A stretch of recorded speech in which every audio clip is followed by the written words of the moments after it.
Hello, ಎಲ್ರಿಗೂ ನಮಸ್ಕಾರ. Welcome back to my channel. ನಾನು Smriti. 2026 5th month first week already start ಆಗೋಯಿತು. ಎಷ್ಟು ಬೇಗ ದಿನಗಳು ಕಳೀತಾ ಇದೆ ಅಲ್ವಾ? So have a great week ಅಂತ ಹೇಳ್ತಾ ಇವತ್ತಿನ ನಮ್ಮ ಮಸಾಲ ಪೊಟ್ಯಾಟೊ ರೈಸ್ ರೆಸಿಪಿ ಶುರು ಮಾಡ್ಕೊಳ್ಳೋಣ. ಮೊದಲಿಗೆ ಒಂದು ಕಡಾಯಿ ತೊಗೊಳ್ಳಿ. ಎಣ್ಣೆ ನೀವು ಹೆಂಗೆ ಹಾಕೊಂಡಿರ ನಿಮ್ಮ ಮನೇಲಿ ಅದ್ರ ಪ್ರಕಾರ ಹಾಕ್ಕೊಳ್ಳಿ. ನಾನಿಲ್ಲಿ ಸ್ವಲ್ಪ ಜಾಸ್ತಿ ಹಾಕಿದ್ದೀನಿ, ಸೊ ದ್ಯಾಟ್ ಇದು ಲಂಚ್ ಬಾಕ್ಸಿಗೆ ಮಾಡ್ತಿರೋದ್ರಿಂದ ಮಧ್ಯಾಹ್ನವರೆಗೂ ಸ್ವಲ್ಪ ಚೆನ್ನಾಗಿರಬೇಕು ಅಂತ ಅಷ್ಟೆ. ಎಣ್ಣೆ ಹಾಕ್ಕೊಂಡು ಅದಕ್ಕೆ ಜೀರಿಗೆ, ಚಕ್ಕೆ ಲವಂಗ ಒಂದು ಎರಡೆರಡು ಪೀಸ್ ಹಾಕ್ಕೊಳ್ಳಿ, ಹಿಂಗು, ಅದಾದಮೇಲೆ ಕರಿಬೇವಿನ ಸೊಪ್ಪು, ಒಣಮೆಣಸಿನ್ಕಾಯಿ, ಆ್ಯಂಡ್ ಇಲ್ಲಿ ನಾನು 2 ಈರುಳ್ಳಿ ತೊಗೊಂಡಿದ್ದೀನಿ, ಮೀಡಿಯಮ್ ಸೈಜ್ ಈರುಳ್ಳಿ 2 ತೊಗೊಂಡಿದ್ದೀನಿ. ಆ್ಯಂಡ್ ಅದಕ್ಕೆ ಸ್ವಲ್ಪ ಉಪ್ಪು ಹಾಕ್ಕೊಳ್ಳಿ, ಸೊ ದಟ್ ಈರುಳ್ಳಿ ಬೇಗ ಬೇಯುತ್ತೆ ಅಂತ ಅಷ್ಟೆ. ಅದಾದಮೇಲೆ 1 table spoon ginger garlic paste ಹಾಕ್ತಾಯಿದ್ದೀನಿ. ಜಿಂಜರ್ ಗಾರ್ಲಿಕ್ ಪೇಸ್ಟ್ 2 ಸಮ ಮಟ್ಟದಲ್ಲಿ ನಾನು ಪೇಸ್ಟ್ ಮಾಡಿ ಇಟ್ಕೊಳ್ತೀನಿ. ಸೊ ಜಿಂಜರ್ ಬೇರೆ ಗಾರ್ಲಿಕ್ ಬೇರೆ ಪೇಸ್ಟ್ ಹಾಕೋ ನೆಸೆಸಿಟಿ ಇರಲ್ಲ.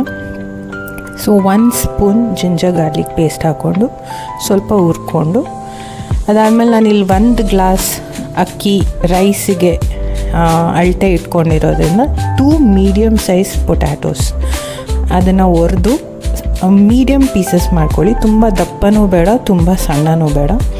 ಅದ್ರ ಜೊತೆಗೆ 1 ಟೀ ಸ್ಪೂನ್ ಟರ್ಮರಿಕ್ ಪೌಡರ್ ಹಾಕ್ಕೊಂಡು ಅದನ್ನು ಚೆನ್ನಾಗಿ ಹುರ್ಕೋಬೇಕು. ಒಂದು 10% to 15% ಆಲೂಗಡ್ಡೆ ಬೇಯಷ್ಟು ಹುರ್ಕೋಬೇಕು ಅದೇ ಎಣ್ಣೆಯಲ್ಲಿ. ಸ್ಟವ್ ಯಾವಾಗಲೂ ಸಿಮ್ಮಲ್ಲೇ ಇಟ್ಟಿರಬೇಕಿದು. ಇವತ್ತು ನಾವು ಮಸಾಲ ಪೊಟ್ಯಾಟೊ ರೈಸ್ ಮಾಡ್ತಿರೋದ್ರಿಂದ ಸೊ ಮಸಾಲ ಐಟಮ್ಸ್ ಜಾಸ್ತಿ ಇರುತ್ತೆ ಇಲ್ಲಿ. ನಾನಿಲ್ಲಿ 2 ಸ್ಪೂನ್ ಚಿಲ್ಲಿ ಪೌಡರ್ ಹಾಕ್ಕೊತಾ ಇದ್ದೀನಿ. ಖಾರ ಬೇಕಾಗಿರೋರು ಇನ್ನೂ ಹಾಕ್ಕೋಬೋದು. 1 ಸ್ಪೂನ್ ಧನಿಯಾ powder, 1 tea spoon garam masala, ಇದಿಷ್ಟು ಹಾಕ್ಕೊಂಡು ಚೆನ್ನಾಗಿ ಹುರ್ಕೊಳ್ಬೇಕು. ಇದರಲ್ಲಿ ನೀರು ಹಾಕಿ ಅಕ್ಕಿ ಹಾಕಿ ಅನ್ನ ಮಾಡಲ್ಲ ಇದು. ಸೊ ಕುಕ್ಡ್ ರೈಸ್ನೇ ಹಾಕೋದ್ರಿಂದ ಮಸಾಲೆ ಎಲ್ಲ ನಾವು ಹೀಗೆ ಬೇಯಿಸ್ಕೋಬೇಕಾಗತ್ತೆ, ಸಣ್ಣೂರಿಲೇ ಬೇಯಿಸ್ಕೋಬೇಕಾಗತ್ತೆ. ನಾನಿಲ್ಲಿ 1 ಮೀಡಿಯಮ್ ಸೈಜ್ ಟೊಮ್ಯಾಟೊನ ಸಣ್ಣಕ್ಕೆ ಹೆಚ್ಕೊಂಡು ಹಾಕ್ಕೊಂಡಿದ್ದೀನಿ. ಆ್ಯಂಡ್ ಒಂದು ಸ್ವಲ್ಪ ನೀರು ಹಾಕ್ಕೊಂಡು ಅದನ್ನು ಬೇಯಿಸ್ಕೋಬೇಕು. ಆಲೂಗೆಡ್ಡೆ ಟೊಮೊಟೊ ಎಲ್ಲ ಆಲ್ಮೋಸ್ಟ್ ಅಲ್ಲ 100% ಬೆಂದಿರಬೇಕು, ಅಲ್ಲಿವರೆಗೂ ನಾವು ಬೇಯಿಸ್ಕೋಬೇಕಾಗತ್ತೆ. ಅದಕ್ಕೆ ಮೀಡಿಯಮ್ ಸೈಜ್ ಆಲೂಗೆಡ್ಡೆ ಹೆಚ್ಕೊಂಡ್ರೆ ಬೇಗ ಕುಕ್ ಆಗುತ್ತೆ. ಸೊ ಇದು ಆಲ್ರೆಡಿ ಎಲ್ಲ ಕುಕ್ ಆಗಿದೆ, ಮಸಾಲೆ ಎಲ್ಲ ರೆಡಿ ಇದೆ. ಇಲ್ಲಿ ನಾನು 1 ಗ್ಲಾಸ್ ಅಕ್ಕಿನ ಅನ್ನ ಮಾಡ್ಕೊಂಡಿದ್ದೀನಿ ಆಲ್ರೆಡಿ. ಬಿಕಾಸ್ ನಾನು ಬಾಕ್ಸಿಂಗ್ ಮಾಡ್ತಾ ಇರೋದ್ರಿಂದ ಲೆಫ್ಟ್ ಓವರ್ ರೈಸ್ ಹಾಕೋಕ್ಕಾಗಲ್ಲ. ಯೂಶ್ವಲಿ ನಮ್ಮಮ್ಮ ಎಲ್ಲ ಲೆಫ್ಟ್ ಓವರ್ ರೈಸ್ ಮಾಡೋರು, ಮಧ್ಯಾಹ್ನ ಉಳಿದಿದ್ದನ್ನ ರಾತ್ರಿಗೆ ಖಾರವಾಗಿ ಏನಾದ್ರು ಬೇಕಂದ್ರೆ ಈ ಥರ ಮಾಡಿಕೊಡೋರು. ನಾನಿಲ್ಲಿ ಬಾಕ್ಸಿಗೆ ಹಾಕಬೇಕಲ್ಲ ಅಂತ ಫ್ರೆಶ್ಶಾಗಿ ಅನ್ನ ಮಾಡ್ಕೊಂಡಿದ್ದೀನಿ.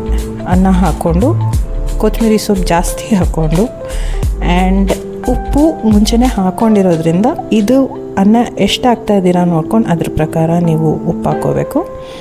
ಚೆನ್ನಾಗಿ ಮಿಕ್ಸ್ ಮಾಡ್ಕೋಬೇಕು.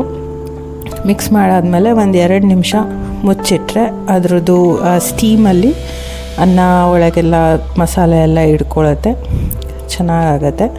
ನಾನಿಲ್ಲಿ ಬಾಕ್ಸಿಗೆ ಮಾಡಿರ್ತಾ ಇದ್ದೀನಿ. ಸೊ ಬಾಕ್ಸು ನಮ್ಮಲ್ಲಿ ಪ್ಲಾಸ್ಟಿಕ್ ಬಾಕ್ಸಸ್ ಎಲ್ಲ ಸ್ಕೂಲಲ್ಲಿ, ಸೊ ಸ್ಟೀಲ್ ಬಾಕ್ಸಿಗೆ ಹಾಕ್ತಾಯಿದ್ದೀನಿ.